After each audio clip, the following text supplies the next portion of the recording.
Vance. I'm a singer-songwriter from Northern Ireland, and I've toured all over the world, but there's one place where the music keeps pulling me back for more: the USA. So I'm on a journey to visit different cities across the country to experience the best music, food, and culture that's on offer. This is Notes from the USA. Today, I'm in Newport, Rhode Island, a stunning harbour town just 90 minutes outside of Boston, and home to a surprising musical heritage. The thriving folk scene here has imbued this seaside town with a national reputation for live music, which comes to a head each year with the Newport Folk Festival, an event that has played host to legendary performers such as Bob Dylan, Johnny Cash and Joni Mitchell. I meet up with Jay Sweet, the festival's executive director, to learn more. What is folk? I feel like we've kind of taken the word folk back because I never really thought about it as a genre, honestly. It's for the people that more have a little bit of that anti-authoritative kind of egalitarian spirit of, if you have no home, you have one with us because you're probably doing something that's nonconformist. I define basically that my audience, I consider that the folk. They're the people. Newport Folk sells out without announcing any artists. We sell out in like under 30 minutes. All the tickets without anybody knowing who's playing. And I don't think a lot of name brand festivals like Newport do that. And there's a massive amount of trust. Our job is to provide them with an experience that makes them feel alive. That's it. That's my job.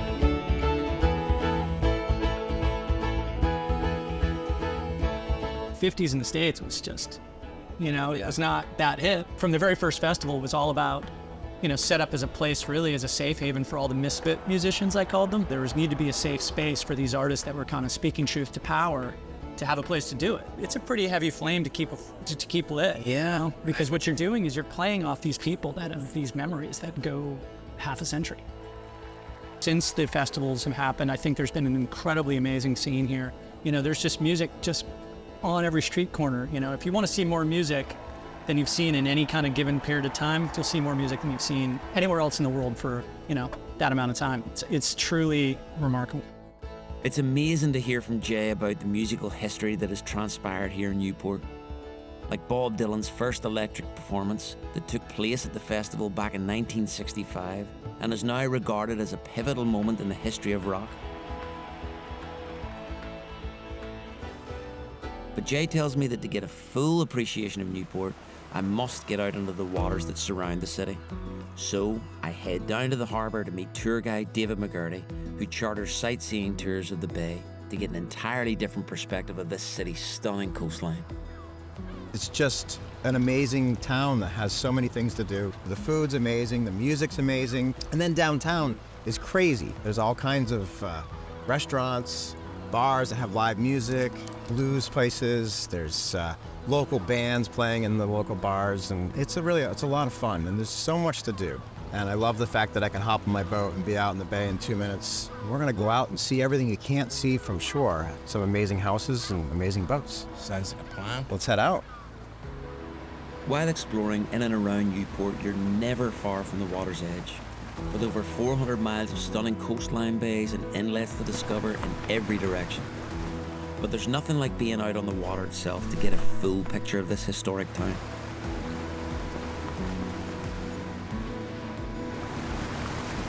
While out on the bay, David takes me for a tour of Rhode Island, home to an old lighthouse that visitors can actually rent out and spend the night inside, and accessible only by boat.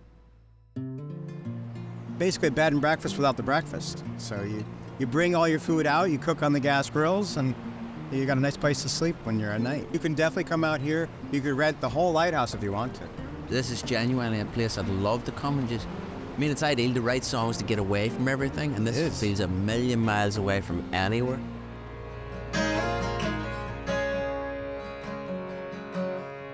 Cause the sun is low,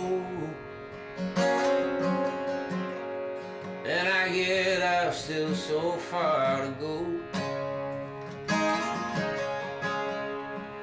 my lonely heart is beating so. Back on the mainland, and after a quick pit stop at Newport's famous Dell's Frozen Lemonade, This is a Rhode Island staple. Well, that's delicious. I head off to meet Bill Bartholomew, a local musician, journalist, and folk enthusiast. who's offered to let me in on some of his favourite local spots. What is it that makes this like some kind of epicenter for original music? I think it actually can be zoomed out even further to just art. And this island has really important indigenous history. It has really important colonial times history here. And there's been a tradition of writers, painters. If you look back through the history of Newport, it's been this continuous development of this magical kind of cultural epicenter.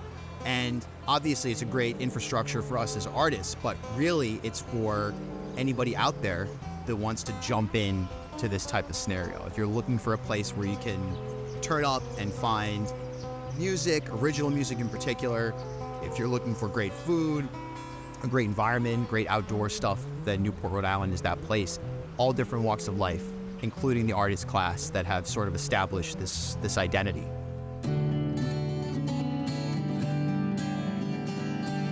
So if you're looking for original music in Newport, you're in the right place right now on Broadway. Both Poor Judgment, all kind of working your way down the street. There's always going to be something interesting most nights of the week. I think the best part of the music scene in Newport is the underground community, which is totally open to the public. We're actually throwing an event tonight with some local acts. I'll be performing as well, and this is at an outdoor spot. I'd love you to come tonight. The venue's called Bliss. I've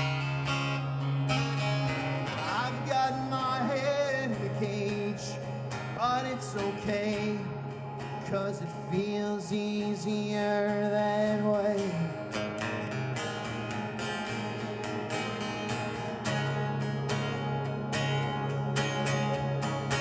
I've got my mind in a jam, I'm pinned in a red, trying my Bill's Underground Folk Nights are a great way to soak up the local atmosphere, listen to some incredible Newport talent, and for me, the perfect way to end my time here. Then without a warning, you looked in my eyes. I could tell that soon the sun was sure to rise. Newport has surpassed my expectations entirely. It's a city rich with artistic heritage and understandably renowned for its culture of live music. But what strikes me is how all this excitement is set against such a stunning coastal landscape, full of charm and tranquility. I feel like I've only just begun to really understand what this city is all about. Here's to you, Newport, the seaside town packed full of surprises.